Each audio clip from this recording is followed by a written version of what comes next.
In the spring of 1978, Harold Benson walked into a farm auction in Grundy County, Iowa, with $1,200 bills folded in his shirt pocket.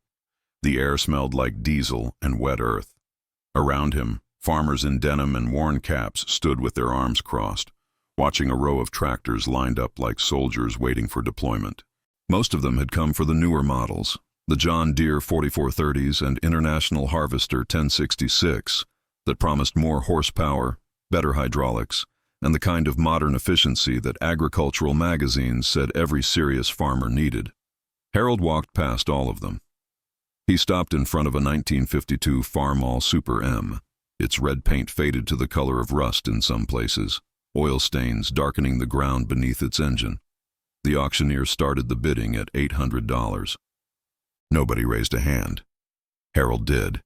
When the gavel fell at $1,200, he heard someone behind him laugh. Not a chuckle, but the kind of laugh that carries judgment. Someone else said something about living in the past.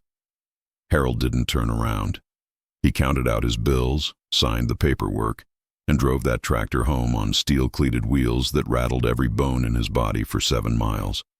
Harold Benson farmed 800 acres of corn and soybeans outside Rhinebeck, Iowa, land that had been in his family since 1889. His grandfather had broken the prairie with horses. His father had bought their first tractor in 1938, a Farmall F-20 that ran until 1965. Harold himself was 42 years old in 1978, married with 3 children and carrying $68,000 in operating debt. That debt sat on him like a weight he could feel in his chest every morning when he looked at the fields. The farmland around Grundy County was some of the richest soil in America. Black dirt so deep you could sink a fence post 6 feet and never hit clay. But richness in the ground didn't automatically mean prosperity in the bank. By 1978, American farming had entered an era that promised expansion, encouraged borrowing, and convinced a generation of farmers that the only path forward was to get bigger, faster, and more mechanized than ever before. The man who laughed at Harold that day was Dennis Kowalski, who farmed the section directly east of the Benson property. Dennis was 36, energetic, confident, and he'd just signed loan papers for a brand new John Deere 4440 with a price tag of $43,000. He'd also bought a 12-row planter for $18,000 and a grain cart for $9,000. In one afternoon, Dennis had added $70,000 to his debt load, financed at 9.5% interest through the Production Credit Association. He wasn't alone. Across Iowa, Illinois, Nebraska, and Kansas, farmers were buying equipment, renting more land, and expanding operations at a pace nobody had seen since the homestead boom. The reasoning seemed bulletproof. Corn prices had climbed from $1.08 per bushel in 1972 to $3.02 in 1974. Soybeans went from $3 to $12 in the same period. The Soviet Union had entered the grain market as a massive buyer after years of poor harvests. Earl Butz, the Secretary of Agriculture, told farmers to plant fence row to fence row. Economists published reports saying that global demand for American grain would only increase. Land values doubled, then doubled again. In Grundy County, an acre of farmland that sold for $800 in 1970 was worth $2,200 by 1978 and climbing every quarter. Harold Benson didn't believe any of it would last. He'd heard his father talk about the 1920s, when farmland prices soared and debt seemed manageable because crop prices were high, and then everything collapsed in a single season. His father had watched neighbors lose their farms to foreclosure, watched families pack everything they owned into trucks, and leave counties they'd lived in for generations. Harold had been a child during the 1950s, when corn sold for $1.10, and farmers survived by keeping costs low and expectations modest. He remembered his father saying that the only number that mattered on a farm was the difference between what you spent and what you earned, and that difference had to be protected like a fortress.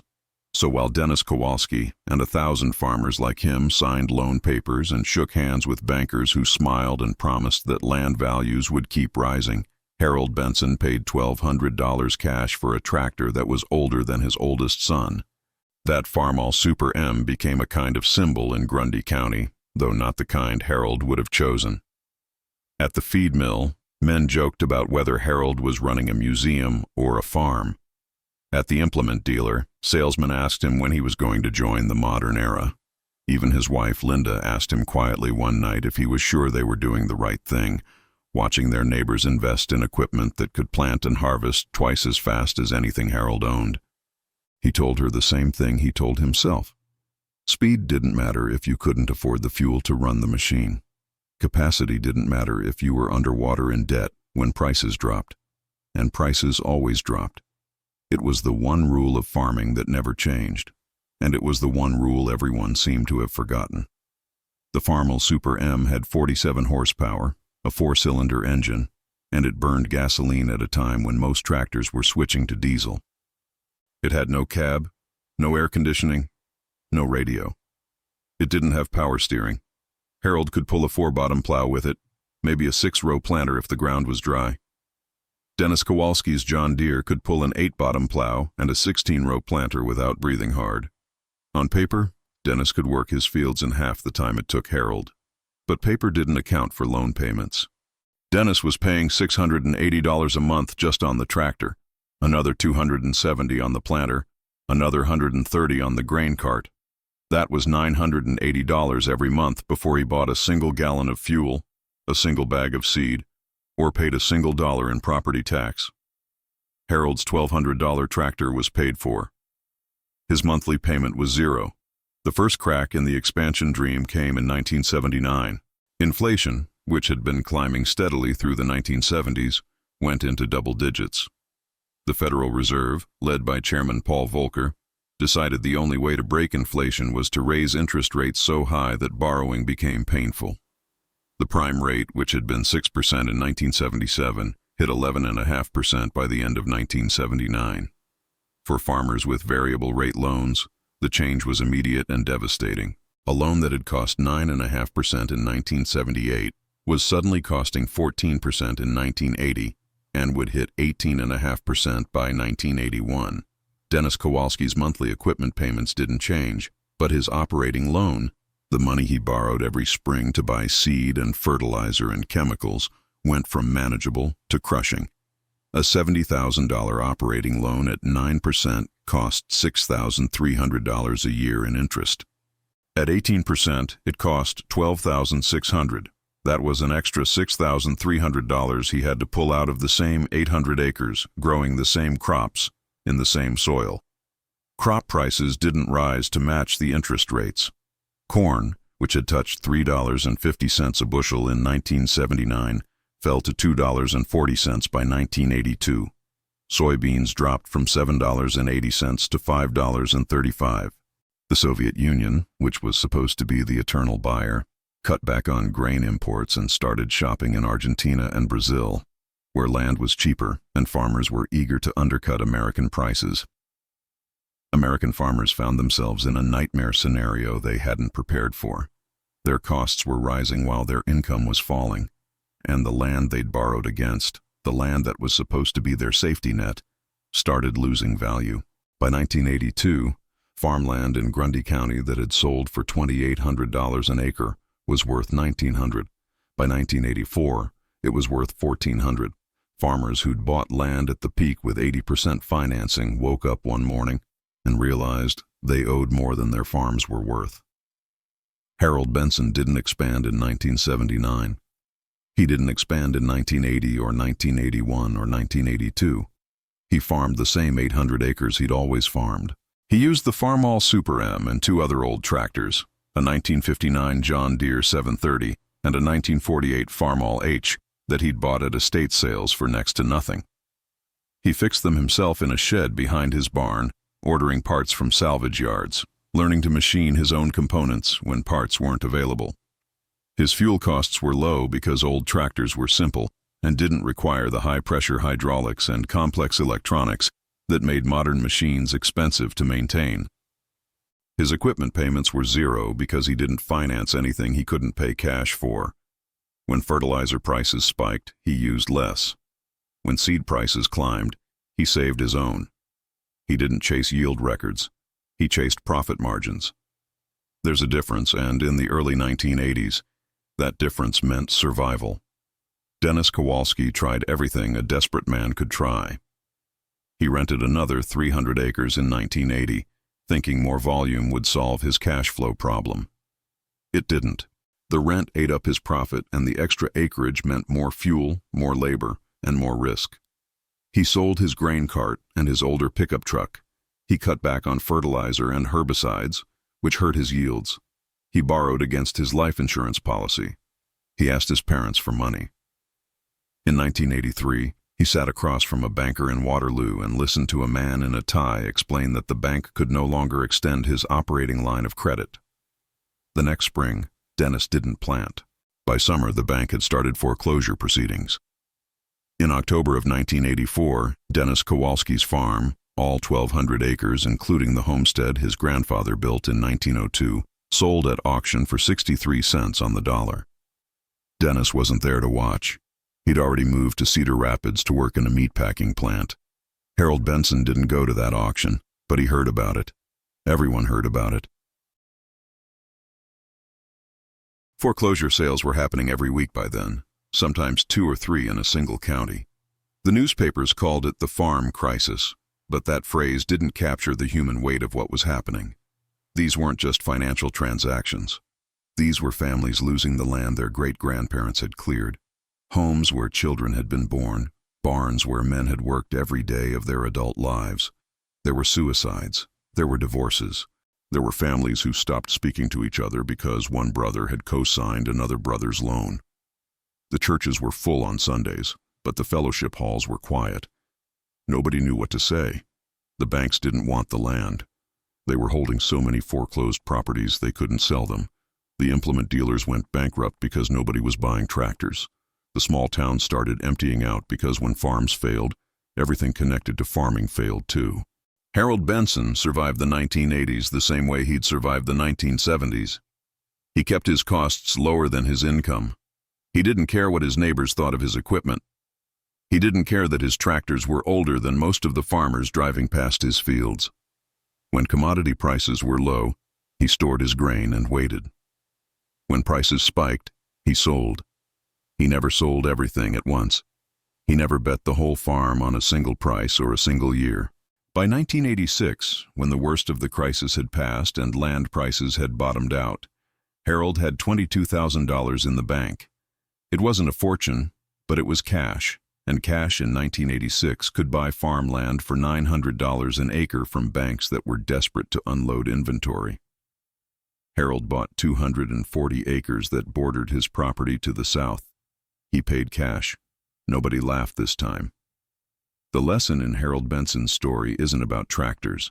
It's about debt. It's about the difference between what you can afford and what someone will lend you. In the 1970s and early 1980s, American farmers learned that banks will finance your dreams right up until the moment those dreams become nightmares. And then the bank will take everything you built and sell it to the highest bidder. The banks weren't evil. They were responding to incentives. Land values were rising, crop prices were strong, and federal policy encouraged expansion. Lending money to farmers seemed like the safest bet in the world until it wasn't. The farmers who survived weren't necessarily smarter or harder working than the ones who failed. They were more cautious. They remembered that markets move in cycles, that every boom is followed by a bust, and that the only real security in farming is owning your land and equipment outright. Harold Benson farmed until 1998, when he was 62 years old. By then, he owned 1,040 acres free and clear, every piece of equipment paid for, no debt anywhere on his balance sheet. He sold the farm to his youngest son for $800,000, with payments spread over 20 years at 4% interest, enough to give his son a fair start without crushing him with debt. The Farmall Super M still sits in the shed behind the original barn. It doesn't run anymore, but Harold's son keeps it greased and covered, not as a museum piece, but as a reminder that the wisdom of a purchase isn't measured by what other people think. It's measured by whether you can still farm the next year, and the year after that, and the year after that. The 1980s farm crisis destroyed a generation of American farmers. Some estimates suggest that between 1982 and 1987, more than 200,000 farms went out of business.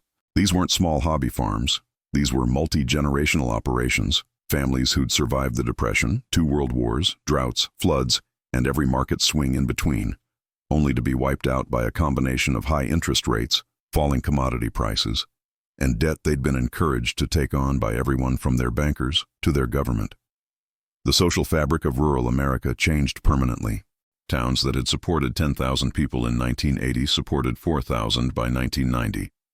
Main streets that had hardware stores, car dealerships, and grocery stores turned into rows of empty buildings with faded for lease signs in the windows. The consolidation of American agriculture that everyone talks about today, the trend toward fewer and larger farms, didn't happen because of technology or efficiency.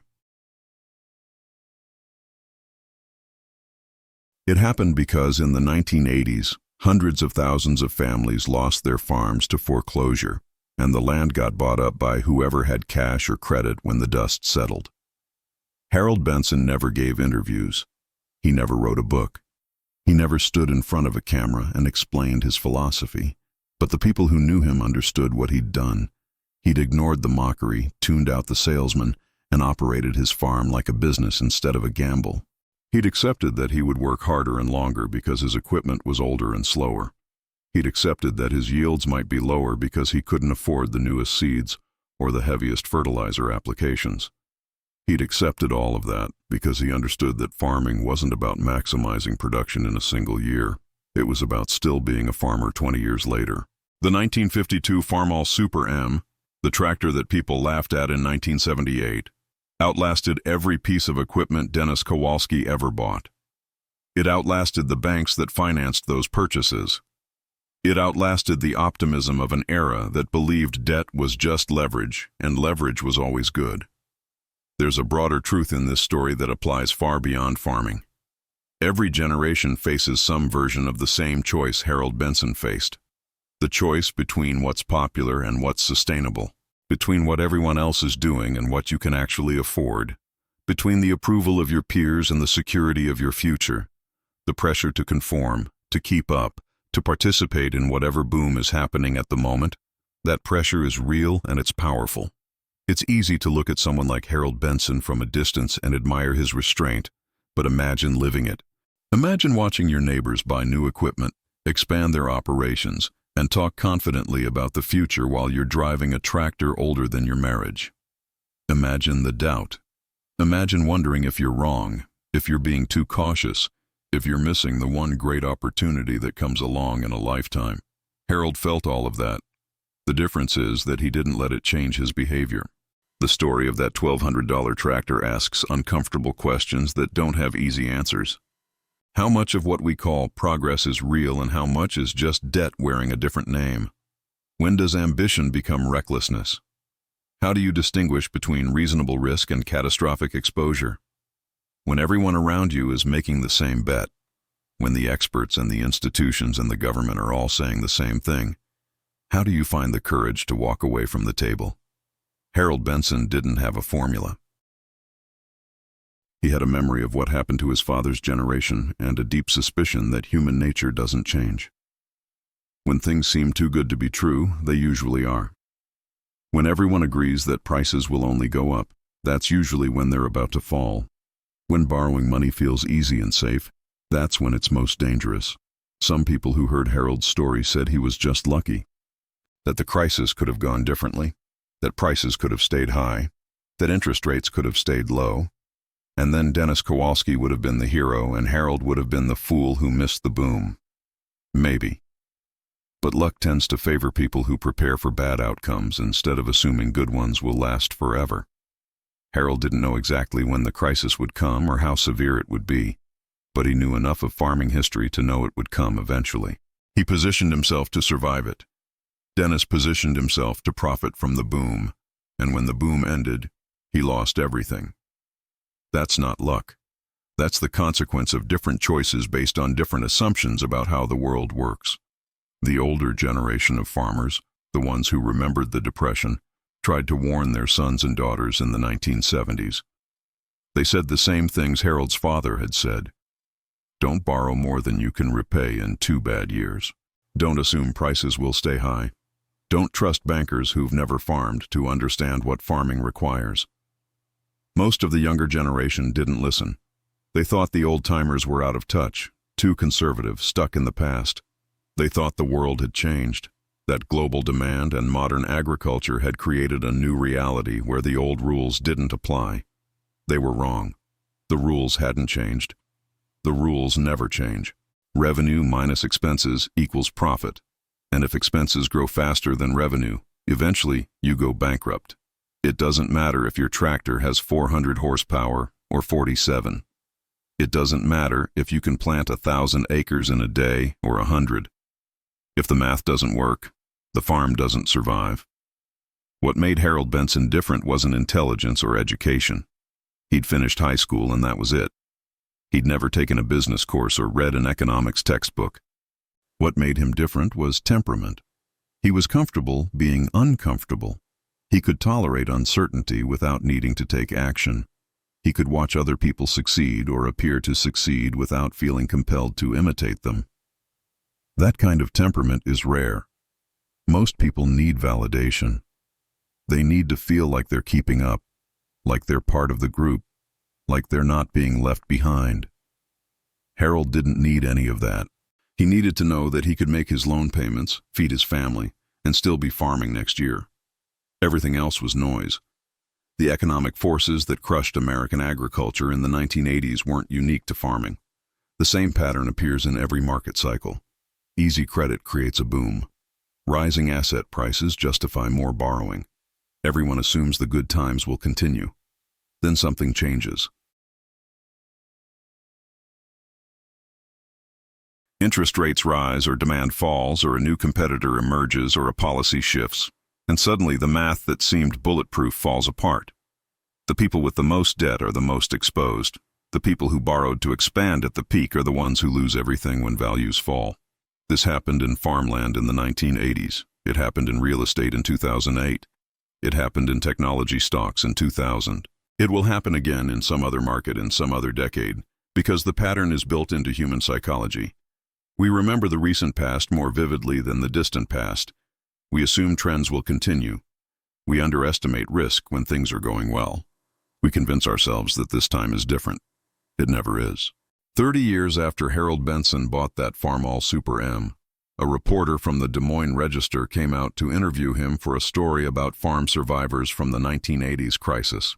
Harold was in his 70s by then, retired, spending his days fixing equipment and watching his grandchildren play in the same fields he'd plowed as a young man. The reporter asked him if he'd known back in 1978 that buying that old tractor was the right decision. Harold said no. He said he didn't know it was right. He just knew that buying a new tractor on credit felt wrong in his gut, like stepping onto ice he wasn't sure would hold his weight. He said most of farming is guessing, but the guesses that keep you alive are the ones that assume the worst and prepare for it. The ones that kill you are the ones that assume the best and count on it. When the reporter asked what he'd tell young farmers today, Harold said he didn't give advice because everyone's situation was different. But then he said something the reporter wrote down word for word. He said that the most expensive thing you'll ever buy isn't the thing itself. It's the debt you take on to buy it. A $40,000 tractor paid for in cash is a tool.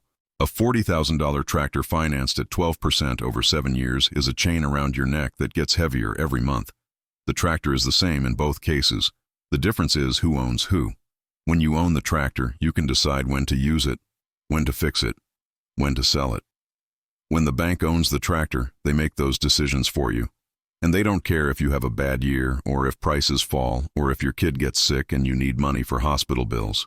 They care about the payment, and if the payment doesn't come, they take the tractor and anything else you put up as collateral.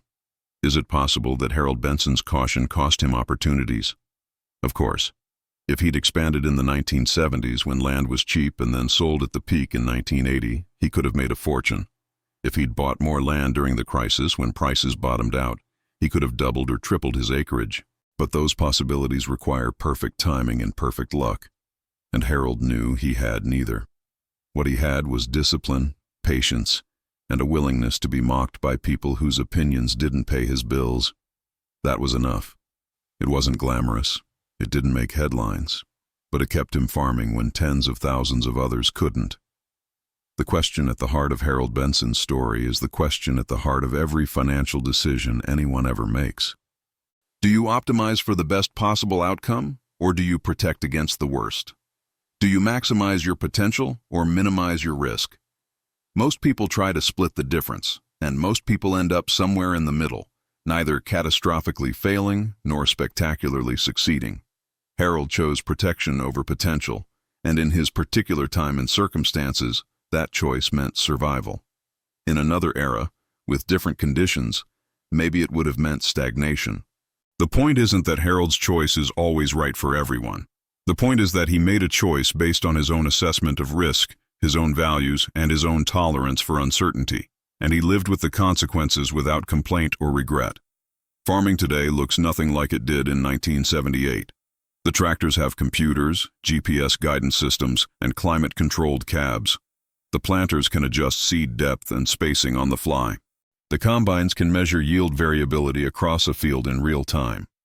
A single farmer can manage thousands of acres with machinery that would have seemed like science fiction to Harold Benson's generation.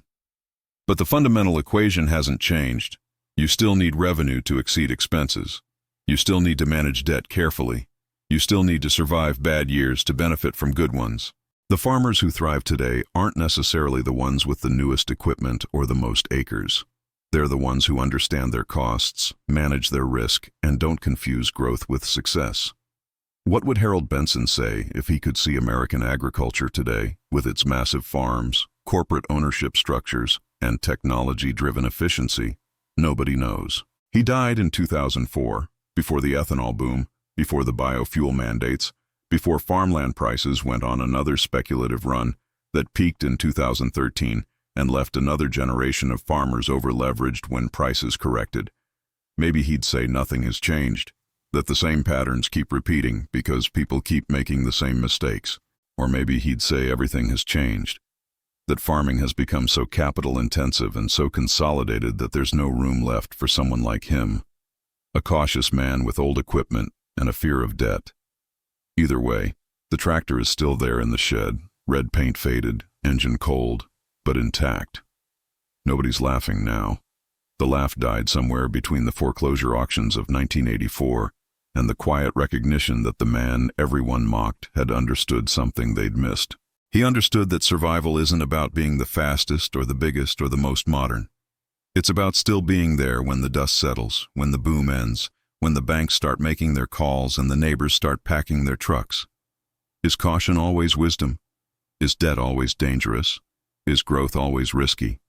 These questions don't have universal answers because context matters, timing matters, and individual circumstances matter. But the story of a man who bought a 1952 Farmall tractor for $1,200 in 1978 and farmed 800 acres through the worst agricultural crisis in modern American history suggests that maybe, just maybe, the old virtues of thrift, patience, and independence haven't become obsolete.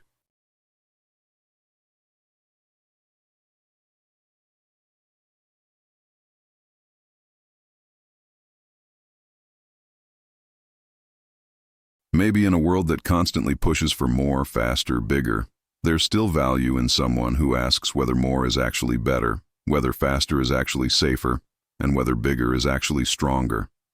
Harold Benson asked those questions. He didn't ask them out loud, and he didn't ask them to prove a point. He asked them to himself, in the quiet of his own mind, and he answered them with his checkbook and his choices. The result was a life lived on his own terms, a farm passed to his son without debt, and a tractor that outlasted the empire.